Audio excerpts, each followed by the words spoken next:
ಆಕಾಶವಾಣಿ ಮಂಗಳೂರು. ಪ್ರಿಯ ಕೇಳುಗರೆ, ಇವತ್ತು ರಾಷ್ಟ್ರೀಯ ವೈದ್ಯರ ದಿನ. ಈ ದಿನದ ಅಂಗವಾಗಿ ಯನಪೋಯ ಪರಿಗಣಿತ ವಿಶ್ವವಿದ್ಯಾಲಯದ ಉಪಕುಲಪತಿಗಳಾದ ಡಾಕ್ಟರ್ ಎಂ ವಿಜಯಕುಮಾರ್ ಅವರೊಂದಿಗೆ ಮಾತುಕತೆ ಕೇಳೋಣ. ಈ ಮಾತುಕತೆಯಲ್ಲಿ ಪಾಲ್ಗೊಳ್ಳುವವರು ಲತೀಶ್ ಪಾಲ್ದಾನೆ. ಕೇಳುಗರೆ ನಮಸ್ಕಾರ. ಕಾರ್ಯಕ್ರಮಕ್ಕೆ ತಮಗೆಲ್ಲರಿಗೂ ಕೂಡ ಆತ್ಮೀಯವಾದಂತಹ ಸ್ವಾಗತ.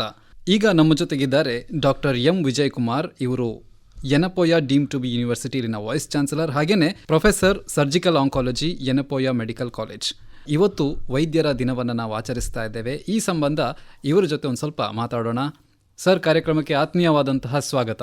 ಸರ್, ಈಗ ನಾವು ವೈದ್ಯರ ದಿನವನ್ನು ಆಚರಿಸ್ತಾ ಇದ್ದೇವೆ. ಈ ವೈದ್ಯರ ದಿನದ ಒಂದು ಪ್ರಾಮುಖ್ಯತೆ ತಮ್ಮ ಪ್ರಕಾರ ಏನು ಸರ್? ನಮಸ್ಕಾರ ಎಲ್ಲರಿಗೂ. ಡಾಕ್ಟರ್ಸ್ ಡೇ ಅಂತ ಏನು ವೈದ್ಯರ ದಿವಸ ಅಂತ ನಾವು ಕರಿತಾ ಇದ್ದೀವಿ. ಮೊದಲಾಗಿ ಅದು ಯಾತಿಗೆ ನಾವು ಆಚರಿಸ್ತೀವಿ ಅಂತ ನಾವು ಯೋಜನೆ ಮಾಡಿರಬೇಕು. ಒಂದು, ಡಾಕ್ಟರ್ BC ರಾಯ್ ಅಂತ chief minister of West Bengal ಇದ್ದರು. ಅವರು ಚೀಫ್ ಮಿನಿಸ್ಟರ್ ಇರೋದು ಬಿಟ್ಟು ಡಾಕ್ಟರ್ ಆಗಿ ಕೆಲಸ ಮಾಡ್ತಾ ಇದ್ರು. ಚೀಫ್ ಮಿನಿಸ್ಟರ್ ಆದ ಮೇಲೇನು ಡಾಕ್ಟರ್ ಆಗಿ ಕೆಲಸ ಮಾಡ್ತಾ ಇದ್ರು. ಅಟ್ಲೀಸ್ಟ್ 2 ಗಂಟೆ ಸಮಯ ಎವ್ರಿ ಡೇ ಅವ್ರು ಮಾಡ್ತಾ ಇದ್ರು. ಅವ್ರು ಮಾಡಿರೋ ಸೇವೆಗೋಸ್ಕರ ಚೀಫ್ ಮಿನಿಸ್ಟರ್ ಆಗಿದ್ರೇನು ಡಾಕ್ಟರ್ ಇದ್ರಲ್ವಾ ಅಂತ ಅವ್ರ ಹೆಸರಲ್ಲಿ ನಾವು ಡಾಕ್ಟರ್ಸ್ ಡೇ ಆಚರಿಸ್ತಾ ಇದ್ವಿ. ನಾವು ಡಾಕ್ಟರ್ಸ್ ಡೇ ಅಂತ ಹೇಳಿ ಮಾಡ್ತಾ ಇದ್ವಿ. 1961 ನಾವು ಮಾಡ್ತಾ ಇದ್ವಿ. 1993 ನಮ್ಮ ದೇಶದಲ್ಲಿ ಫಸ್ಟ್ ಡಾಕ್ಟರ್ಸ್ ಡೇ ಸೆಲೆಬ್ರೇಟ್ ಮಾಡಿದ್ವಿ. ಸರ್, ಈಗ ಇವತ್ತಿನ ಪರಿಸ್ಥಿತಿಯಲ್ಲಿ ಈಗಿನ ವೈದ್ಯರುಗಳು ಏನೆಲ್ಲ ಸವಾಲುಗಳನ್ನು ಎದುರಿಸ್ತಾ ಇದ್ದಾರೆ ಅಂತ ತಮ್ಗನ್ಸುತ್ತೆ? ದಿವಸ ನಮಗೆ ಸವಾಲೇ. ಒಂದೊಂದು ಪೇಷಂಟ್ ನಾವು ನೋಡಿದ್ರೇನೋ ನಮಗೆ ಸವಾಲು ಅಂತ ನಾವು ಹೇಳ್ಬೋದು. ಆದರೆ ಮುಖ್ಯವಾದವಾಗ ನಾವು ಅದರಲ್ಲಿ ಹೇಳಬೇಕಾದ್ರೆ ಈಗ ಪರಿಸ್ಥಿತಿ ಅಷ್ಟು ಚೆನ್ನಾಗಿಲ್ಲ ಅಂತ ನನಗೆ ಅನಿಸುತ್ತೆ. ಮುಂಚೆಲ್ಲ ದೇವ್ರನ್ನ ಕರಿತಾ ಇದ್ದು ರೋಗಿಯರು ಈಗ ನಮ್ಮನ್ನ ಬೇರೆ ಥರ ನೋಡೋಕೆ ಶುರು ಮಾಡಿದ್ದಾರೆ. ಇಂಪಾರ್ಟೆಂಟ್ ನಾನು ಹೇಳಬೇಕಾದ್ರೆ ನನ್ನ ಮನಸ್ಸಿಗೆ ಬರೋದು ಒಂದೇ, ಅದು ಟ್ರಸ್ಟ್ ಇಲ್ಲ ಅನ್ನೋದು. ಮುಂಚೆಲ್ಲ ರೋಗಿಯರಿಗೆ ಎಲ್ಲರಿಗೂ ಡಾಕ್ಟರ್ ಮೇಲೆ ಒಂದು ಟ್ರಸ್ಟ್ ಇತ್ತು. ಅವ್ರು ಹೇಳಿದ್ದಾರೆ ಅದು ಸರಿಯಾಗಿ ಇರುತ್ತೆ ಅಂತ ಒಂದು ಟ್ರಸ್ಟ್ ಇತ್ತು. ಆ ನಂಬಿಕೆ ಈಗ ಇಲ್ಲ ಅವ್ರಿಗೆ. ಅದು ಮುಖ್ಯವಾದ ಒಂದು, ನಮ್ಮ ಮೇಲೆ ಟ್ರಸ್ಟ್ ಇರಬೇಕಾಗಿರೋದು ಮುಖ್ಯವಾದ ಒಂದು. ವೈದ್ಯನು ರೋಗಿಯರಿಗೂ ಆ ಟ್ರಸ್ಟ್ ಇಲ್ಲ ಅಂದರೆ ನಾವು ಏನು ಹೇಳಿದ್ರೇನು ಅವ್ರು ಕೇಳೋ ಮನೋಭಾವ ಈಗ ಇಲ್ಲ. ಅದು ತುಂಬ ಕಷ್ಟ ಆಗ್ತಾ ಇರೋದು ನಮಗೆಲ್ಲ. ಯಾಕೆಂದರೆ ಎಲ್ಲರೂ ಒಂದೇ ರೀತಿಯಲ್ಲೇ ನೋಡೋದಿಲ್ಲ ಡಾಕ್ಟರ್ಸ್ನ, ಅದು ನಿಜ. ಅದೇ ಥರ ಎಲ್ಲ ಡಾಕ್ಟರ್ಸ್ನು ಒಂದೇ ಥರ ನೀವು ನೋಡಬಾರ್ದು ಅನ್ನೋದು ನಾವು ಹೇಳ್ಕೊಳ್ತಾ ಇದ್ದೀನಿ ಅಷ್ಟೇ. ಇಲ್ಲಿ ಒಂದು ಪ್ರಶ್ನೆ ಬರುತ್ತೆ, ಯಾಕೆ ಈ ಟ್ರಸ್ಟ್ ಕಡಿಮೆ ಆಗ್ತಾ ಇದೆ ಅನ್ನುವಂಥದ್ದು. 2-3 ಕಾರಣ ನಾನು ಹೇಳ್ಬೋದು. ಒಂದು ಕಾರಣ ಏನಂದರೆ, ಈಗ ಟೆಕ್ನಾಲಜಿ ಜಾಸ್ತಿ ಆಗ್ತಾ ಇರುವಾಗ ನಾವು ಅದಕ್ಕೆ ಕೊಡಬೇಕಾಗಿರೋ ಬೆಳೆನೂ ಜಾಸ್ತಿ ಆಗ್ತಾ ಇದೆ. ಕಾಸ್ಟ್ ಆಫ್ ದ ಟ್ರೀಟ್ಮೆಂಟ್ ನಾನು ಹೇಳೋದು ಮೇಲೆ ಹೋಗ್ತಾನೆ ಇದೆ. ಸೊ ನಮಗೆ ಬೆಸ್ಟ್ ಟ್ರೀಟ್ಮೆಂಟ್ ಬೇಕು ಅಂತ ಕೇಳ್ಕೊಳ್ದೋದು ಒಂದು ಕಡೆ. ಆದರೆ ಅದು ನಾವು ಚೀಪಾಗಿ ಬೇಕು, ಕಾಸ್ಟ್ ಕಡಿಮೆನೇ ಬರಬೇಕು ಅನ್ನೋದು ಒಂದು ಮನೋಭಾವ ಇದೆ ನಮ್ಮ ಎಲ್ಲ ರೋಗಿಗಳಿಗೂ. ಅದು ಇದೆ.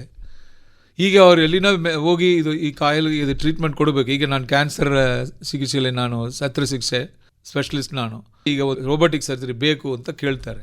ಆದರೆ ರೋಬೋಟಿಕ್ ಸರ್ಜರಿನ ಕೇಳಿದ್ರೆ ಅದಕ್ಕೆ ಕಾಸು ಜಾಸ್ತಿ ಆಗುತ್ತೆ ಅಂತ ಹೇಳಿದ್ರೆ ಅದನ್ನೇ ಅವರು ಒಪ್ಕೊಳ್ಳೋದಿಲ್ಲ. ಅದನ್ನು ಫ್ರೀಯಾಗಿ ಟ್ರೀಟ್ಮೆಂಟ್ ಕೊಡಬೇಕಲ್ವಾ ಅಂತ ಒಂದು ಐಡಿಯಾ ಅವ್ರಿಗೆ ಬರ್ತಾ ಇರೋದು. ಇದು ಒಂದೇ ಒಂದು. ಎರಡನೇದು, ಯಾವ ಕಾಂಪ್ಲಿಕೇಶನ್ ಆಗಲಿ, ಯಾವ ಸೈಡ್ ಎಫೆಕ್ಟ್ಸ್ ಆಗಲಿ ಅವ್ರು ಒಪ್ಕೊಳ್ಳೋದೇ ಇಲ್ಲ ಈಗೆಲ್ಲ. ಮುಂಚೆಲ್ಲ ಹೇಳ್ತೀವಿ, ನಾವು ಕೂತ್ಕೊಂಡು ಮಾತಾಡ್ತೀವಿ, ನೋಡಮ್ಮ ನಾವು ದೇವರಲ್ಲ, ಈ ಥರ ಮಾಡಿದ್ರೆ ಈ ಥರ ಪ್ರಾಬ್ಲಮ್ ಬರ್ಬೋದು, ಸೈಡ್ ಎಫೆಕ್ಟ್ಸ್ ಬರೋದು ನಿಜ, ಇದನ್ನು ನೀವು ಅರ್ಥ ಮಾಡಿಕೊಂಡು ಕನ್ಸೆಂಟ್ ಕೊಟ್ಟರೆ ನಾವು ಟ್ರೀಟ್ಮೆಂಟ್ ಕೊಡೋಕ್ಕಾಗತ್ತೆ ಅಂತ ಹೇಳ್ತೀವಿ. ಕೆಲವರು ಅದನ್ನು ಹೇಳಿದ್ರೆ ಸೈನ್ಲಾ ಮಾಡ್ತಾರೆ. ಆದರೆ ಆ ಸೈಡ್ ಎಫೆಕ್ಟ್ ಆಗುವಾಗ, ಕಾಂಪ್ಲಿಕೇಶನ್ ಆಗುವಾಗ ಅದನ್ನು ಒಪ್ಕೊಳ್ಳೋ ಮನೋಭಾವ ಇಲ್ಲ. ಇದು ಎರಡದ ದೊಡ್ಡ ವಿಚಾರ ಆಗ್ತಾ ಇರೋದು ನನ್ನ ಪ್ರಕಾರ. ಮಿಕ್ಕದೆಲ್ಲ ಬೇರೆ ಬೇರೆ. ಅದು ಇಂಡಿವಿಜುವಲ್ ನಾವು ಹೇಳ್ಬೋದು. ಇಂಡಿವಿಜುವಲ್ ಒಂದು ಡಾಕ್ಟರ್ ಆಗಲಿ, ಇಂಡಿವಿಜುವಲ್ ಒಂದು ಆಸ್ಪತ್ರೆ ಆಗಲಿ ಚೆನ್ನಾಗಿ ಸೇವೆ ಮಾಡಲ್ಲ ಅಂತ ಇರ್ಬೋದು. ಆದರೆ ಎಲ್ಲರೂ ಮಾಡ್ತಾ ಇರೋ ಸೇವೆನೂ ಅದು ತಪ್ಪರ್ಥ ನೋಡ್ತಾ ಇದ್ರೆ ಅದು ತಪ್ಪು ಅಂತ ನನಗನ್ಸುತ್ತೆ. ಈಗ ಈ ಕೋವಿಡನ್ನು ನಾವು ನೋಡಿದ್ವಿ. ಈ ಕೋವಿಡ್ನ ನಂತರ ಈ ವೈದ್ಯಕೀಯ ವ್ಯವಸ್ಥೆಯಲ್ಲಿ ಬದಲಾವಣೆಗಳಾಗಿದೆಯಾ? ಮತ್ತು ರೋಗಿಗಳು ವೈದ್ಯರನ್ನು ಕಾಣುವ ವಿಧಾನದಲ್ಲಿ ಏನಾದರೂ ಬದಲಾವಣೆಗಳಾಗಿದ್ದು ನಿಮಗೆ ಅನಿಸ್ತಾ ಇದೆಯಾ?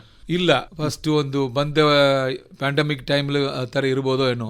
ಆಮೇಲೆ ಇನ್ಫ್ಯಾಕ್ಟ್ ಕೆಲವರಿಗೆಲ್ಲ ಡಾಕ್ಟರ್ಸ್ ಮೇಲೆ ಇರೋ ರೆಸ್ಪೆಕ್ಟ್ ಜಾಸ್ತಿ ಆಗಿದೆ ಅಂತ ನಾನು ಹೇಳ್ಬೋದು. ಯಾಕಂದರೆ ಎಷ್ಟೋ ಜನ ಡಾಕ್ಟರ್ಸ್ ಇರ್ಬೋದು, ಸ್ಟಾಫ್ ನರ್ಸ್ ಇರ್ಬೋದು, COVID-19 ಟ್ರೀಟ್ ಮಾಡೋಕ್ಕೆ ಹೋಗಿ ಅವರೇ ತೀರೋಗಿದ್ದಾರೆ. ಅದೆಲ್ಲ ನೋಡಿ ಈಗ ನನ್ನ ಪ್ರಕಾರ ಡಾಕ್ಟರ್ಸ್ ಪ್ರೊಫೆಷನ್ ಮೇಲೂ ನರ್ಸ್ ಪ್ರೊಫೆಷನ್ ಮೇಲೂ ಅಟ್ಲೀಸ್ಟ್ COVID-19 ಆದ ಮೇಲೆ ಸ್ವಲ್ಪ ಮರ್ಯಾದೆ ಜಾಸ್ತಿ ಆಗಿದೆ ಅಂತ ನಾನು ಹೇಳ್ಬೋದು. ಈಗ ಸಾಮಾನ್ಯವಾಗಿ ಯಾವುದೇ ಒಬ್ಬ ರೋಗಿ ವೈದ್ಯರ ಹತ್ರ ಬರಬೇಕಾದ್ರೆ ಸಾಕಷ್ಟು ನಿರೀಕ್ಷೆಗಳನ್ನು ಇಟ್ಕೊಳ್ತಾನೆ, ಅಂದರೆ ಇವರಿಂದ ನನ್ನ ಕಾಯಿಲೆ ವಾಸಿ ಆಗುತ್ತೆ ಅಂತ ಹೇಳಿ. ಇದರಿಂದಾಗಿ ಎಲ್ಲೋ ಒಂದು ಕಡೆ ವೈದ್ಯರ ಮೇಲೆ ಒತ್ತಡ ಏನಾದರೂ ಬರುವಂಥ ಸಾಧ್ಯತೆ ಇದೆಯಾ? ನಿಜವಾಗ್ಲೂ ಇದೆ. ಈಗ ನಮ್ಮ ದೇಶದಲ್ಲಿ ನಾನು ನೋಡಿರೋ ಪ್ರಕಾರ ನಾನು 40 ವರ್ಷ ಇಲ್ಲಿ ಕ್ಯಾನ್ಸರ್ ಸರ್ಜರಿ ಮುಗಿಸಿದ್ದೀನಿ ಲಾಸ್ಟ್ ಡಿಸೆಂಬರ್. ಈ ಪ್ರೊಫೆಷನ್ ಶುರು ಮಾಡುವಾಗ ಇರೋ ಪೇಷಂಟ್ಸ್ ನಮ್ಮನ್ನ ನೋಡೋ ರೀತಿನೋ ಈಗ ಇರೋ ರೀತಿನೋ ಡೆಫಿನೆಟ್ ಆಗಿ ಬೇರೆ ಥರ ಆಗಿದೆ.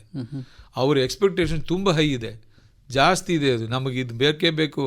ನಾನು ಅಲ್ಲಿ ಓದಿದ್ದೀನಿ, ಈ ವಾಟ್ಸಪ್ಲ ನೋಡಿದ್ದೀನಿ, ಈ ಟ್ವಿಟ್ಟರ್ಲ ನೋಡಿದ್ದೀನಿ, ನಮಗೆ ಪಕ್ಕ ಇರೋರು ಹೇಳಿದ್ದಾರೆ, ನಮ್ಮ ಅಕ್ಕ ಹೇಳಿದ್ದಾರೆ ಅಂತ ಹೇಳಿ ಅವ್ರ ಎಕ್ಸ್ಪೆಕ್ಟೇಷನ್ ಜಾಸ್ತಿ ಆಗ್ತದೆ ಬಿಟ್ಟು ನಿಜ ಹೇಳೋಕೆ ಹೋಗಿದ್ರೆ ಅವರು ನಂಬೋ ಸ್ಟೇಜ್ಲಿ ಅವ್ರು ಇಲ್ಲ. ಇದು ತುಂಬ ಪ್ರಾಬ್ಲಮ್ ನಮಗೆಲ್ಲರೂ ಕೊಡ್ತಾ ಇರೋದು. ನಾವು ಇನ್ಫ್ಯಾಕ್ಟ್ ನಮ್ಮ ಡಾಕ್ಟರ್ಸ್ ಜೊತೆಲ್ಲ ಹೇಳುವಾಗ ಮಾತಾಡ್ಕೊಳ್ತೀವಿ, ಇಂಟರ್ನೆಟ್ ಬರೋದು ಗೂಗಲ್ ಮಾಡಿಬಿಟ್ಟು ಗೂಗಲೋಪತಿ ನಾವು ಕರಿತಾ ಇದ್ವಿ. ಈಗ ಆರ್ಟಿಫಿಷಿಯಲ್ ಇಂಟೆಲಿಜೆನ್ಸ್ ಬಂದಿದೆ, ಗೂಗಲ್ ಸರ್ಚ್ ಮಾಡಿಬಿಟ್ಟು ಅದೇ ಥರನೇ ನೀವು ಮಾಡಬೇಕಂತ ಬಂದು ಕೇಳೋರೆಲ್ಲ ಇದ್ದಾರೆ. ಸೊ ಈ ಎಕ್ಸ್ಪೆಕ್ಟೇಷನ್ ತುಂಬ ಹೈ ಇರೋದು ಅದು ಸರಿಯಾ ತಪ್ಪ ನಾನು ಹೇಳಕ್ಕೆ ಬಂದಿಲ್ಲ. ಬಟ್ ನಾವು ಹೇಳ್ತಾ ಇರೋದನ್ನ ಅರ್ಥ ಮಾಡ್ಕೊಳ್ಳೋ ಮನೋಭಾವನೆ ಹೋಗ್ಬಿಟ್ಟಿದೆ. ಅವ್ರು ಹೇಳಿದ್ದೇ ನಾವು ಕೇಳಬೇಕು, ಆ ಥರನೇ ರೀತಿಲೇ ನಾವು ಅವ್ರಿಗೆ ರೋಗಿನ ಟ್ರೀಟ್ಮೆಂಟ್ ಕೊಡಬೇಕು ಒಂಥರ ಬಂದಿದೆ ಈಗ. ಅದು ಅಷ್ಟು ಒಳ್ಳೆದಲ್ಲ ಅಂತ ಅನಿಸುತ್ತೆ. ಈಗ ಒಂದು ಮಾತು ಹೇಳ್ತಾ ಇದ್ರು ಮುಂಚೆ, ಅಂದರೆ ಈಗ ವೈದ್ಯರ ಹತ್ರ, ವಕೀಲರ ಹತ್ರ ಮತ್ತು ಪೊಲೀಸರ ಹತ್ರ ಸುಳ್ಳು ಹೇಳಬಾರ್ದು ಅಂತ. ಅಂದರೆ ಉಳಿದವ್ರ ಹತ್ರ ಹೇಳ್ಬೋದು ಅಂತ ಅಲ್ಲ, ಆದರೆ ಇವ್ರ ಹತ್ರ ಸುಳ್ಳು ಹೇಳಲೇಬಾರ್ದು ಅಂತ ಹೇಳಿ. ಹಾಗಾಗಿ ವೈದ್ಯರ ಹತ್ರ ರೋಗಿಗಳು ಬಂದಾಗ ಅವರು ಒಂದು ವೇಳೆ ಏನಾದರೂ ಮುಚ್ಚುಮರೆ ಮಾಡಿದರೆ ಅದರಿಂದ ಯಾವ ರೀತಿಯಾಗಿ ಅದು ಟ್ರೀಟ್ಮೆಂಟ್ ಮೇಲೆ ಪರಿಣಾಮ ಬೀರುತ್ತೆ? ಒಂದು ಉದಾಹರಣೆಗೆ ಅದು ಹೇಳಬೇಕಾದ್ರೆ, ನಿಮಗೆ ಮುಂಚೆ ಈ ಥರ ಕಾಯಿಲೆ ಬಂದಿದ್ದ, ಕಾಮಾಲೆ ಬಂದಿದ್ದ, ಜಾಂಡೀಸ್ ಬಂದಿದ್ದ ಅಂತ ಕೇಳ್ತೀವಿ. 20 ವರ್ಷ ಆಗಿರ್ಬೋದು ಅದು. ಅವ್ರು ಇಲ್ಲ ನನಗೆ ಬಂದಿಲ್ಲ ಅಂದರೆ ಅವ್ರು ಹೇಳೋ ಮಾತನ್ನು ನಾವು ಕೇಳ್ಕೊಂಡು ಬರಿಬೇಕು. ಈಗ ಅವ್ರ ಕಾಮಾಲೆ ಇಲ್ಲದೆ ಜಾಂಡೀಸ್ ಇಲ್ಲ ಅಂತ ನಮಗೆ ಗೊತ್ತಿದೆ, ಆದರೆ ನಾವು ಕೇಳೋದು 20 ವರ್ಷ ಮುಂಚೆ, 15 ವರ್ಷ ಮುಂಚೆ ನನಗೆ ಬಂದಿದ್ದ ಅಂತ ಕೇಳಿದ್ರೆ ಇಲ್ಲ ಅಂತಾರೆ. ಆಮೇಲೆ ನಾವೇನೋ ಟೆಸ್ಟ್ ಮಾಡೋಕ್ಕೆ ಹೋಗಿದ್ರೆ ಬ್ಲಡ್ ಟೆಸ್ಟ್ಲೆ ನಮಗೆ ಕಂಡುಹಿಡಿಯುತ್ತೀವಿ ಇದಿಲ್ಲ ಅವ್ರಿಗೆ ಕಾಮಾಲೆ ಬಂದಿದೆ ಅಂತ. ಅದನ್ನು ನಾವು ಇಗ್ನೋರ್ ಮಾಡಿಬಿಟ್ಟು ಆ ಬ್ಲಡ್ ಟೆಸ್ಟ್ ನಾವು ಮಾಡಿಲ್ಲ ಅಂದರೆ ಬೇರೆ ಥರ ಪ್ರಾಬ್ಲಮ್ ಹೋಗಿ ನಾವು ಸಿಕ್ಕಾಕೊಳ್ತೀವಿ. ಸೊ ಅವರು ನಿಜ ಹೇಳಬೇಕು. ನೀವು ಹೇಳಿದ್ರಲ್ಲ, ಅದು 100% ಕರೆಕ್ಟ್. ಅದು ಡಾಕ್ಟರ್ಸ್ ಹತ್ರ ಅವ್ರು ನಿಜ ಹೇಳಲೇಬೇಕು. ನಮಗೆ ಹಿಸ್ಟ್ರಿ ತುಂಬ ಇಂಪಾರ್ಟೆಂಟ್. ಅದು ಇನ್ನೊಂದು ಉದಾಹರಣೆ ಹೇಳ್ಬೇಕಾದ್ರೆ ನಾವು ಕೇಳ್ತೀವಿ, ನಿಮ್ಮ ಫ್ಯಾಮಿಲಿ ಹಿಸ್ಟ್ರಿ ಇದಾ ಅಂತ.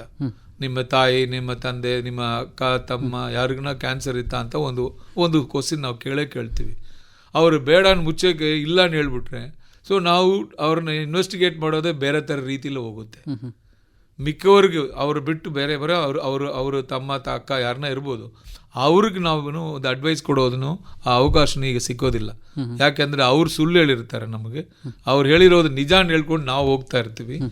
ಅದಕ್ಕೆ ನಾವು ಹೇಳೋದು ಸುಳ್ಳು ಹೇಳಬಾರ್ದು, ಕರೆಕ್ಟಾಗಿ ಹೇಳಿ ಅಂತ ಹೇಳ್ತೀವಿ. ಈಗ ಒಬ್ಬ ರೋಗಿ ನಿಮ್ಮ ಹತ್ರ ಬಂದಾಗ ಪ್ರತಿಯೊಬ್ಬ ಡಾಕ್ಟ್ರಿಗೆ ಏನಾದರೂ ಪ್ರೋಟೋಕಾಲ್ಗಳಿರ್ತವ, ಇದನ್ನೇ ಫಾಲೋ ಮಾಡಬೇಕು, ಈ ಥರ ಪ್ರೊಸೀಜರ್ ಇರ್ತದೆ ಅಂತ ಏನಾದರೂ ಇರ್ತದೆ? ಹೇಗೆ? 100% ಈಗ ಎಲ್ಲರೂ ನಾವು SOP ಇಲ್ಲ ಪ್ರೋಟೋಕಾಲ್ ಅಂತ ಫಾಲೋ ಮಾಡ್ತಾ ಇದ್ದೀವಿ.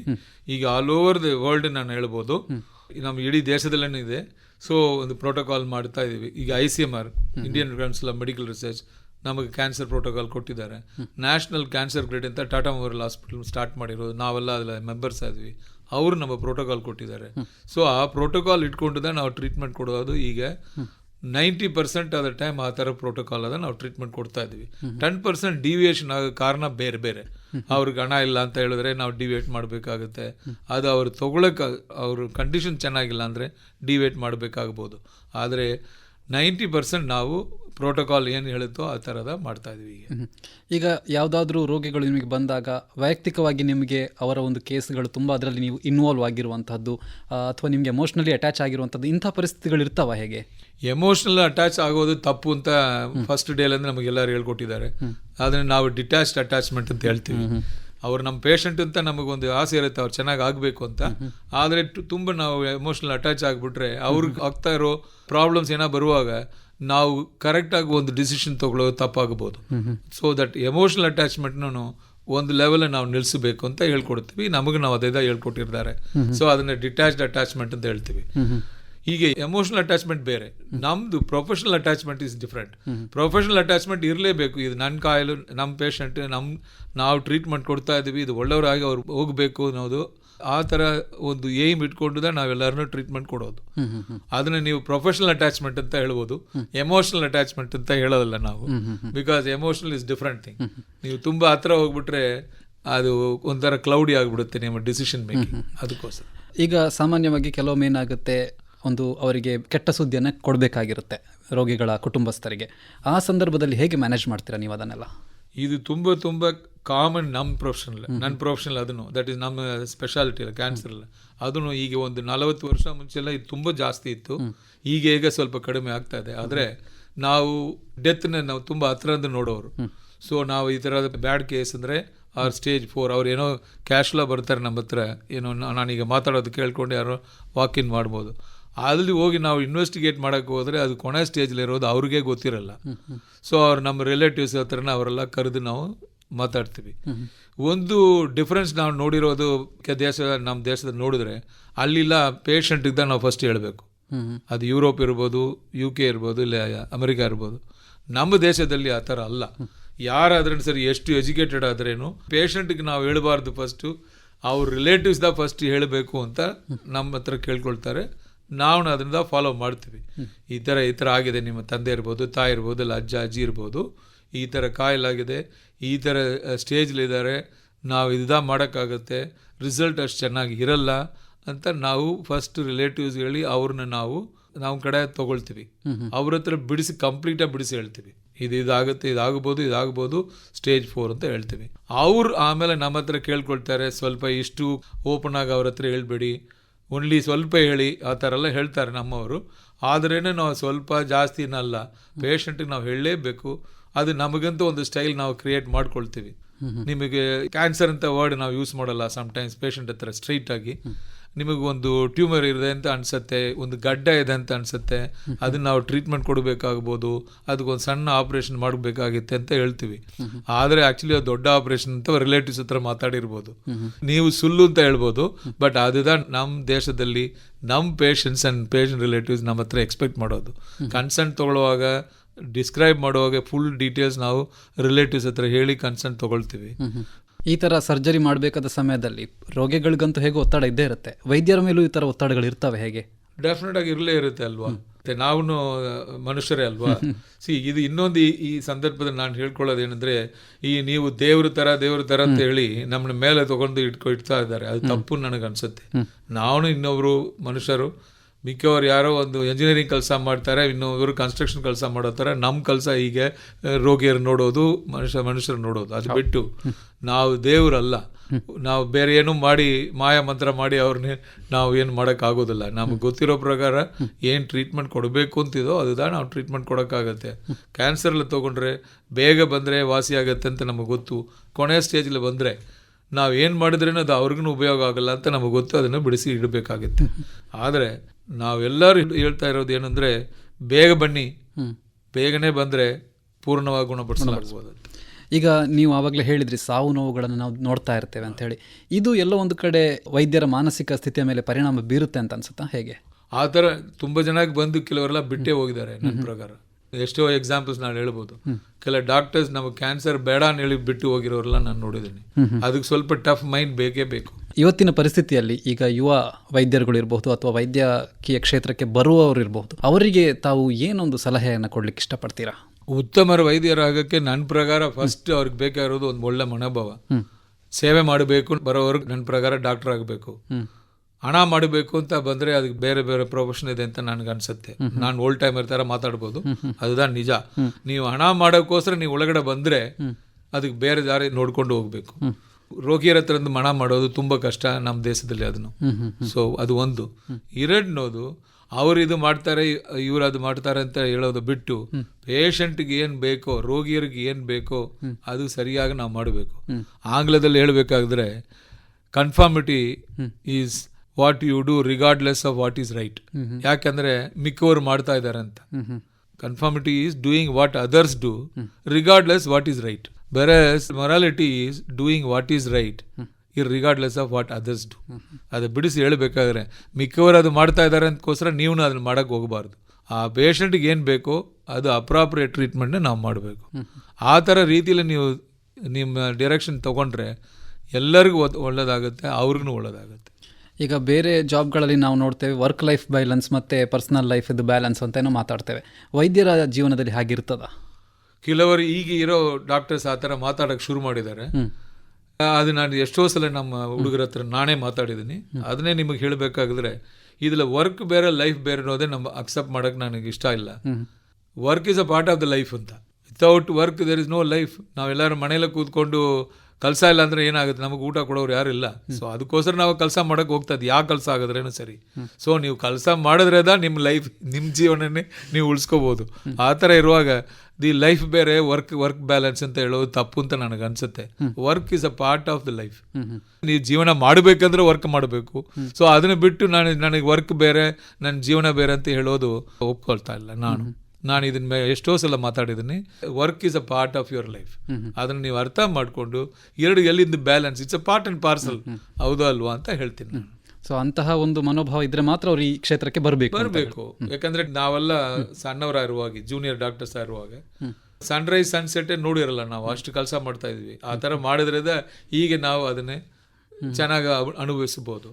ಇಲ್ಲ ನಾವು ದೊಡ್ಡವರು ಏನ್ ತರ ಮಾಡ್ತಾ ಇದಾರೋ ಅದೇ ತರ ನಾನು ಮಾಡ್ತೀನಿ ಅಂತ ನಿನ್ನೆ ಪಾಸ್ ಮಾಡಿರೋರು ಬಂದ್ರೆ ಅದು ತುಂಬಾ ಕಷ್ಟ ಆಗುತ್ತೆ, ಎಲ್ಲರಿಗೂ ಕಷ್ಟ ಆಗುತ್ತೆ. ಈಗ ತಾವು ನೋಡಿದ ಹಾಗೆ ಇಷ್ಟು ವರ್ಷಗಳಲ್ಲಿ ಏನೆಲ್ಲ ಬದಲಾವಣೆಗಳಾಗಿವೆ ಒಬ್ಬ ವೈದ್ಯರ ಒಂದು ಪಾಯಿಂಟ್ ಆಫ್ ವ್ಯೂ ಇಂದ ಹೇಳುವುದಾದ್ರೆ, ಅವರ ಒಂದು ಜೀವನ ಇರ್ಬೋದು, ಅವರ ವೃತ್ತಿ ಇರ್ಬೋದು, ಅಥವಾ ಒಟ್ಟಾರೆಯಾಗಿ ಒಂದು ಮೆಡಿಕಲ್ ಕ್ಷೇತ್ರ ಅಂತ ಏನು ಹೇಳ್ತೇವೆ, ಇದರಲ್ಲಿ ಯಾವ ರೀತಿಯ ಬದಲಾವಣೆಗಳನ್ನು ತಾವು ಗಮನಿಸ್ತಾ ಇದ್ದೀರಾ? ಮೋಸ್ಟ್ ಇಂಪಾರ್ಟೆಂಟ್ ನನ್ನ ಪ್ರಕಾರ ಕೇಳಿದ್ರೆ attitude. The attitude of junior doctors are changing.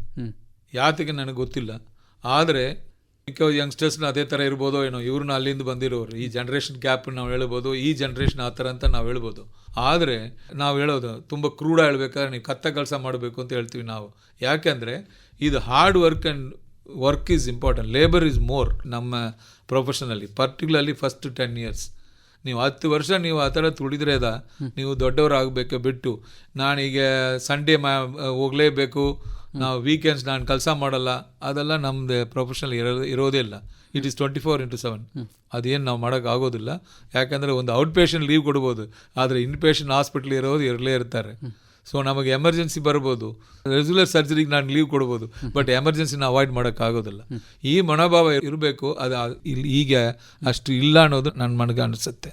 ಒಬ್ಬ ವೈದ್ಯರಿಗೆ ಏನೆಲ್ಲ ಒಂದು ಸ್ಯಾಟಿಸ್ಫ್ಯಾಕ್ಷನ್ ಕೊಡುವಂತಹ ಕ್ಷಣಗಳು ಅಂತ ನಿಮ್ಗೆ ಅನಿಸುತ್ತೆ? ಒಂದೇ ನಾವು ಟ್ರೀಟ್ ಮಾಡೋ ಪೇಷಂಟ್ ಚೆನ್ನಾಗಿ ಮನೆಗೆ ಹೋಗ್ಬೇಕು, ಒಂದು ಥ್ಯಾಂಕ್ ಯು ಹೇಳಿ ಹೋಗ್ತಾರೆ, ಅದ ದೊಡ್ಡ ಸ್ಯಾಟಿಸ್ಫ್ಯಾಕ್ಷನ್ ಅನಿಸುತ್ತೆ. ಸರ್, ಈಗ ಕಡೆಯದಾಗಿ ವೈದ್ಯರ ದಿನದಂದು ಹೇಳಬೇಕಾದ್ರೆ ಸಾರ್ವಜನಿಕರಿಗೆ ವಿಶೇಷವಾಗಿ ಅವರು ಒಬ್ಬ ವೈದ್ಯರ ಹತ್ರ ಹೋಗಬೇಕಾದ್ರೆ ಅವ್ರು ಏನೆಲ್ಲ ಅವರ ಮನಸ್ಸಿನಲ್ಲಿ ಇರಬೇಕು, ಮತ್ತು ವೈದ್ಯರಾಗಿ ನೀವು ಅವರಿಗೆ ಏನು ಸಂದೇಶ ಕೊಡಲಿಕ್ಕೆ ಇಷ್ಟಪಡ್ತೀರಾ? ಒಂದೇ ನಾನು ಶುರು ಮಾಡುವಾಗನೇ ಅದನ್ನ ಹೇಳಿದ್ರೆ ತಿರ್ಗಿ ಅದನ್ನೇ ಹೇಳ್ತಾ ಇದ್ದೀನಿ. ಈ ಅವನಂಬಿಕೆ ಬರಬಾರ್ದು.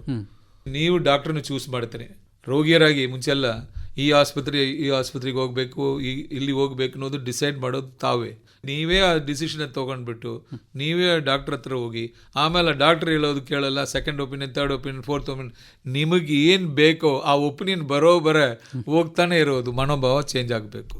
ಒಂದು ಡಾಕ್ಟ್ರ್ ಮೇಲೆ ಹೇಳಿದ ಮೇಲೆ ನೀವು ಅಷ್ಟು ಡೌಟ್ ಇದ್ರೆ ಒಂದು ಮೋರ್ ಒಪಿನಿಯನ್ ತೊಗೋಬೋದು, ಸೆಕೆಂಡ್ ಒಪಿನಿಯನ್ ಅವ್ರನ್ನೇ ಕೇಳ್ಬೋದು, ಇನ್ನೊಂದು ಒಪಿನಿಯನ್ ತೊಗೋಬೋದಾ, ನೀವು ಈ ಥರ ಹೇಳ್ತಾ ಇದ್ರಿಲ್ಲ ಅಂತ. ಅವ್ರು ಹೇಳ್ತಾರೆ ನೀವು ಅಲ್ಲಿ ಹೋಗಿ ತೊಗೊಳ್ಳಿ ಅಂತ. ಆದರೆ ಒಪಿನಿಯನ್ ಮೇಲೆ ಒಪಿನಿಯನ್ ತೊಗೊಂಡು ಹೋಗಿದ್ರೆ ನೀವು ಗಣಸು ಕಾಣೋ ಥರ ನಿಮಗೆ ರಿಸಲ್ಟ್ ಸಿಕ್ಕೋದಿಲ್ಲ.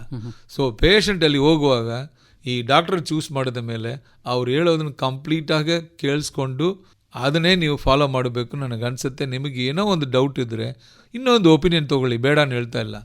ಆದರೆ ಈಗ ಇರೋರು ನಾನು ಹೇಳಿದ್ನಲ್ಲ, ವಾಟ್ಸಪ್, ಗೂಗಲ್, ಇಂಟರ್ನೆಟ್, ಇಲ್ಲಾಂದರೆ ನಮ್ಮ ಪಕ್ಕ ಮನೆಯವರು ಈ ಥರ ಇದ್ದಾರೆ, ಇಲ್ಲ ಅವ್ರ ಅಕ್ಕ ಹೇಳಿದ್ರು, ಅಜ್ಜ ಹೇಳಿದ್ರು, ಇದು ಮನೋಭಾವ ಹೋಗಬೇಕು. ನೀವು ಕ್ವಾಲಿಫೈಡ್ ಡಾಕ್ಟರ್ಸ್ ಹತ್ರ ಹೋದ ಮೇಲೆ ನೀವು ಚೂಸ್ ಮಾಡಿದ್ರಿ. ಇನ್ನೊಂದು ಬೇಕಂದರೆ ಸೆಕೆಂಡ್ ಒಪಿನಿಯನ್ ತೊಗೊಳ್ಳಿ, ಬೇಡ ಅಂತ ಹೇಳ್ತಾ ಇಲ್ಲ. ಆದರೆ ಎಲ್ಲರೂ ಸೋಷಿಯಲ್ ಒಪಿನಿಯನ್ ಎಲ್ಲ cannot become professional opinion. Sir, ಹಾಗೆ ವೈದ್ಯರು ಇಂತಹ ಒಂದು ಪರಿಸ್ಥಿತಿಯಲ್ಲಿ ಒತ್ತಡವನ್ನು ನಿಭಾಯಿಸಬೇಕಾದ್ರೆ ಅವ್ರಿಗೇನು ಸಜೆಷನ್ ಕೊಡ್ತೀರಾ? ಅವ್ರಿಗೆ ಬೇಕಿರೋದು 4 ನಾನು ಹೇಳಿರೋದು. ಒಂದು ಪೇಷನ್ಸ್ ಆ್ಯಂಡ್ ಪರ್ಸಿವರೆನ್ಸ್. ನೀವು ಪೇಷಂಟ ಇರಲೇಬೇಕು.